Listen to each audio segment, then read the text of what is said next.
There's a certain kind of person who opens the app, scrolls for a few minutes, and then quietly puts their phone down. No post, no story, no caption they spent 20 minutes writing. Just nothing. And it isn't because they had a bad day or couldn't find the right photo. It's just that something in them hesitates. Every single time. They were there. Something happened. Maybe it was a beautiful moment, a meal that actually looked good, a milestone worth celebrating.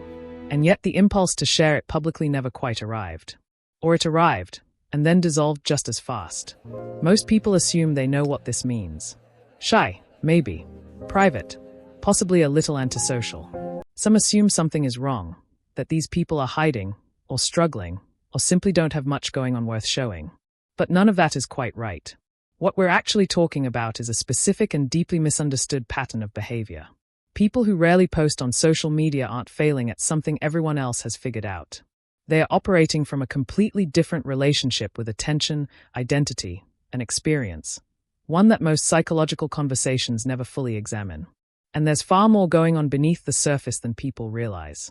To understand this, you have to start with something called the audience effect.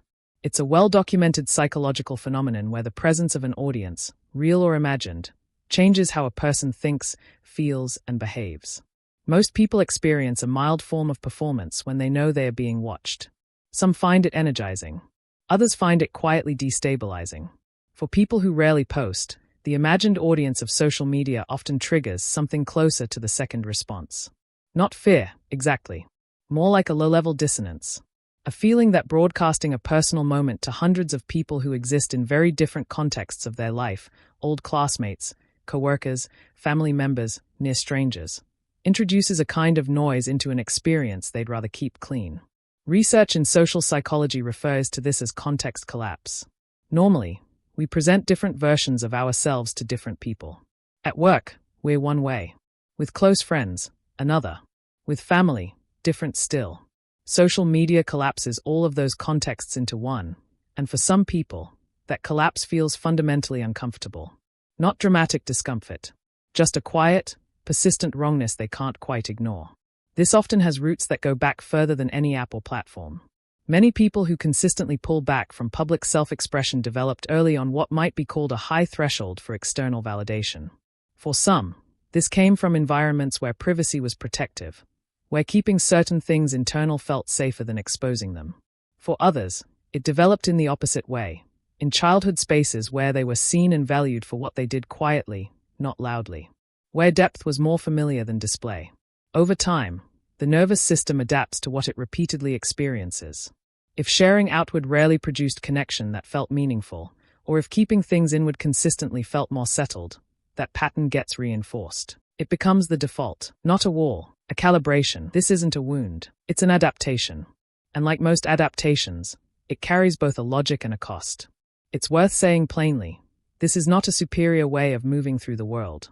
People who post frequently aren't performing or seeking approval in some hollow sense. Human beings are social creatures. Sharing experiences, building an audience, creating a visible presence. These are legitimate and deeply human impulses. Neither pattern is more evolved. They are simply different nervous systems, shaped by different histories, responding to the same digital environment in different ways. What matters isn't which pattern a person has. What matters is understanding why. Here is the part that most conversations miss. People who rarely post often have a rich and active inner life. They process experiences deeply, sometimes before they can fully articulate them. And herein lies the paradox. The very depth that might make them interesting to follow publicly is the same quality that makes public sharing feel insufficient. The moment, the thought, the feeling, it resists compression into a caption. It loses something in the translation. There's a concept in psychology called optimal distinctiveness. The human need to feel both connected to others and distinct as an individual. For some people, posting publicly tips the balance too far toward sameness, toward merging with a stream, toward a version of themselves that feels slightly flattened.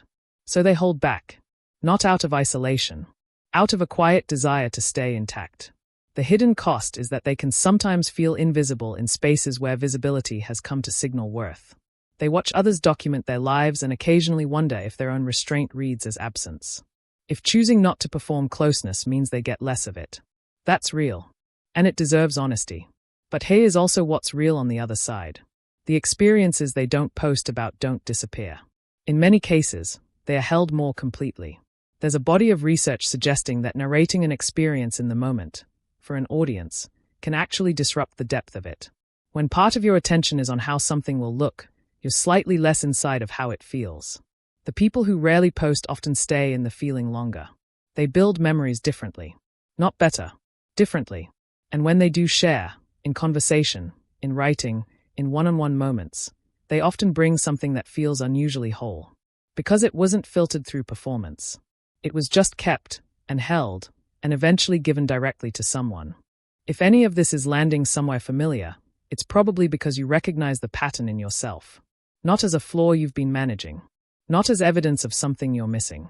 But as a way of being that has its own internal consistency, its own quiet logic, its own shape.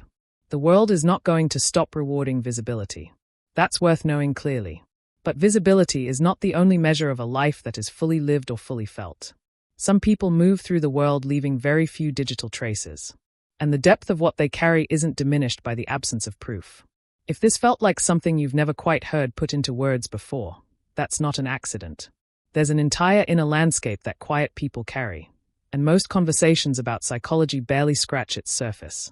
There's more, if you want to keep going.